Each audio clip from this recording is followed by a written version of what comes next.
Negative, okay, nothing further. Just TDK in the corner, check.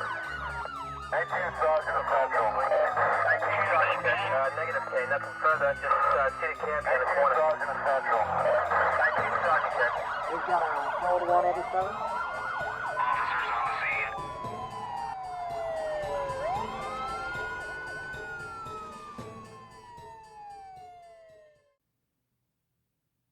The story that I have for you today is one of a horrible rape and murder.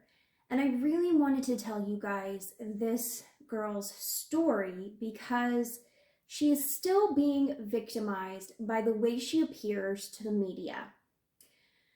Prepare for me to go on a huge rant at the end of her story because it really makes me mad. But this is the story of a girl from my hometown, Irene Sander. Hi guys, welcome and welcome back to Code 187. I am Sarah. I am so glad that you are here. If you don't know, I am starting a podcast with Joe from The Joe Show, and we will have that up super soon. So I'm so excited for you guys to hear this. We've got some great stories.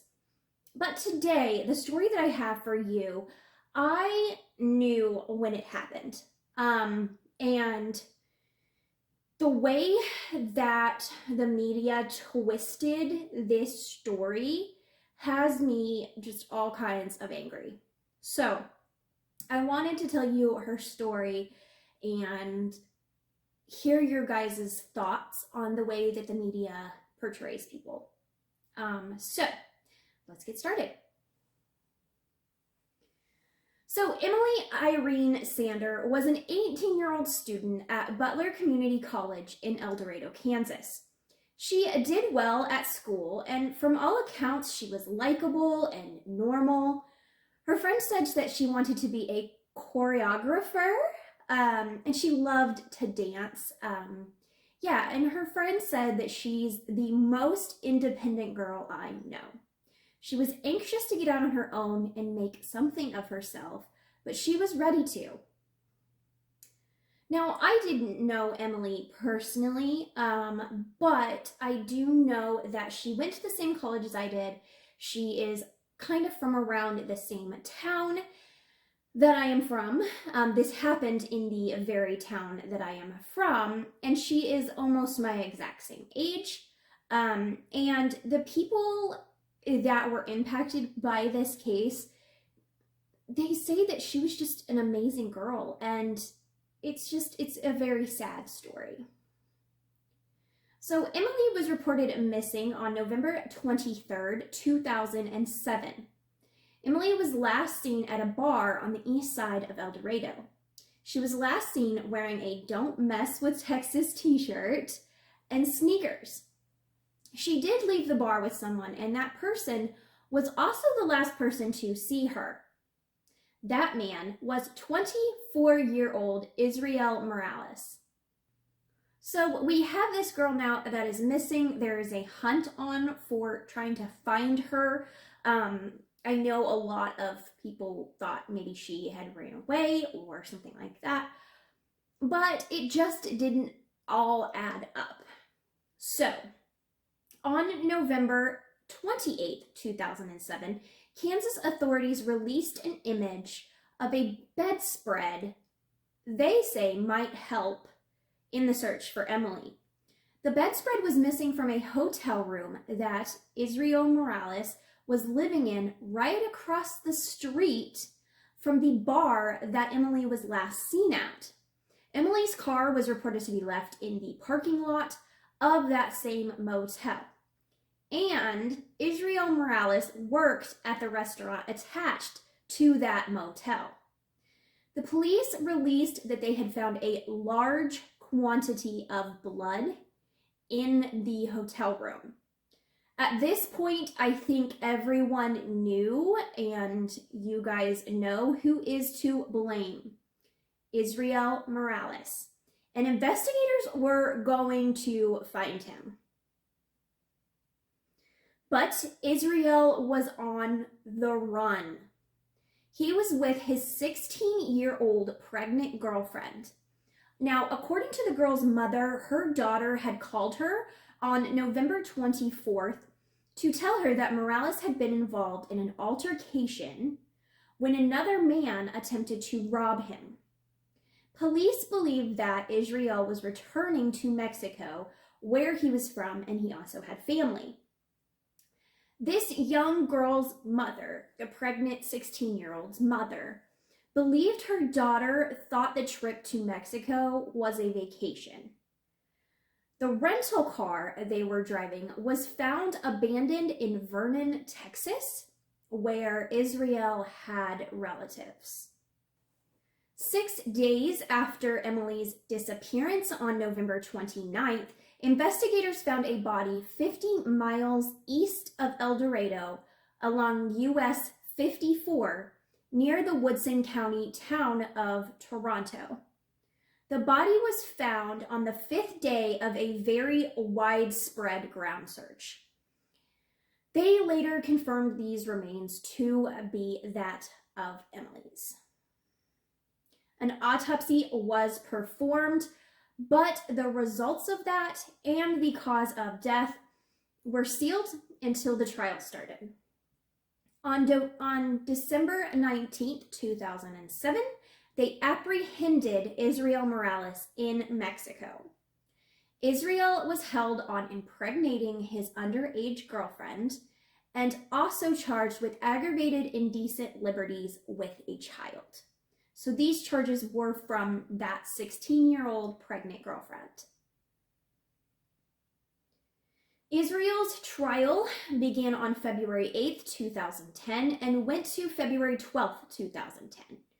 The charges that Israel were charged with in relation to Emily now were capital murder, rape, aggravated criminal sodomy. He was convicted of the rape and the capital murder, but the sodomy charge was dropped due to it being a capital murder case. On March 31st, 2010, he was sentenced to a life in prison without the possibility of parole. In 2013, Morales appealed to the Kansas Supreme Court, requesting a new trial, but the court denied him of this. There was no way he was going to get a new trial. He was found very guilty of these charges. During the trial, it was revealed that Emily had been stabbed multiple times and then strangled to death with a telephone cord, as well as having to endure the rape and aggravated sodomy. This girl went through a lot. Her murder was bloody, it was bad, it was terrifying. Now, so we're going to get to why this case makes me so angry. It makes me angry on just the surface level of this being a brutal murder of an 18-year-old girl. But here is where things just go crazy in the media. It was found that Emily was basically posting pictures on a website that was adult. Okay, so she was posting nudes, she was posting things on this site and getting paid for it. Now, the media sensationalized it out of control. They blamed everything on Emily as if she was asking for it. People around town stated that she was asking for it because she was a porn star. And the media, just every headline was porn star, porn star, porn star. She was no longer a victim. They were making her out to be this terrible, terrible person. Now, to me, it's insane. So 2007, we didn't have OnlyFans. We had porn and people participated in porn, and it wasn't like super taboo. But now, like OnlyFans, there's people making millions of dollars on OnlyFans. And there's not as much of a stigma to that as there was in 2007. I think we've grown a little bit since then. But sex work in general has become this terrible thing, and people are starting to be a little bit more understanding. But when it comes to the porn industry and it comes to sex work, people fear what they don't understand, and people blame. They victim blame rape and murder so much. I mean, this girl went missing in like a "Don't Mess with Texas" t-shirt and jeans. And there's this whole ordeal about how you dress like you're asking for it. This makes me so angry because if she was in a miniskirt and a tube top, she's still a victim of a vicious, vicious murder. And the media forgot she was a victim of a homicide and just wore out the fact that she had these pictures online. Now, the police came out and said that this murder had nothing to do with her posing nude. This man would have found her, murdered her, raped her, even if she was not on these porn star sites. I cannot get with people why they judged her so harshly. So this was a small town murder. My town that I grew up in is a smallish town, and everybody kind of knows everybody. And you look up anything about Emily Sander, and that's all there is. It's all just that she was on a porn site. That's it. Not that she was a victim by this guy who preyed upon her. She might not have even wanted to go to that hotel room with him. And they just blew it up to be this huge thing. It makes me so angry and so sad because it seems like Emily was a normal, regular, college-age student. She had turned 18 and she did what she wanted to do to get money or because she wanted to do it. And you search her name and it's sickening. It's very sickening. And I wanted to tell her story in a way that paints Israel Morales as the perpetrator. I mean, this guy took this girl, whether she willingly went or not, he took this girl to a hotel room. He brutally raped her, brutally sodomized her, brutally stabbed and strangled her, then dumped her on the side of a highway and fled. On top of that, he was raping his 16-year-old girlfriend. This guy is a bad guy. He was going to do things regardless of who Emily was. So, that is the story of Emily. There's not a lot to go on because, like I said, every single article is just sensationalized. And I really want her to stop being portrayed as that. I mean, I looked on YouTube and the only video out there was of that material. And she was a victim just like anybody else. If I were her family, I would sue to get pictures taken down. I don't know if they can do that. I don't have a law degree, but I would be very upset. But at the same time, like, Emily was doing nothing wrong. There was nothing wrong with what she was doing. It was completely legal and it's fine. I just wish she was portrayed a little bit differently.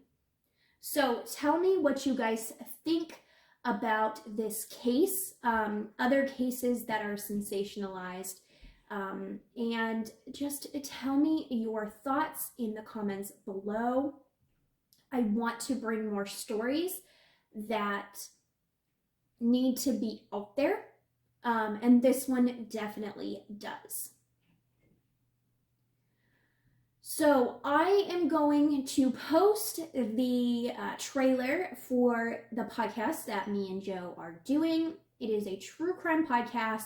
The stories are very, very good. And I think the storytelling is very good as well. So if you want to see that, stick around. I will drop the trailer here. It's less than a minute long, and it really gives you an idea of what you're getting. And I will be back next time with a different story, and an important story just like Emily's. I'll see you guys next time. Bye.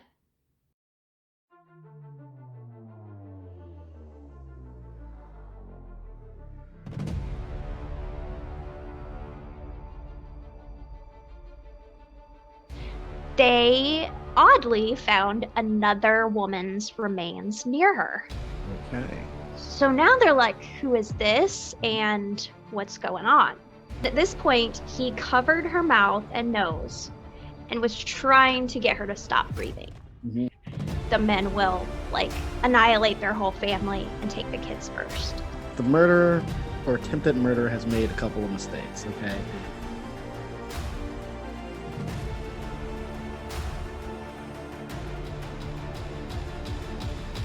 Hi guys, I just wanted to say I hope you enjoyed this video. If you like any of the content for Code 187, please click that subscribe button, that like button, that share button.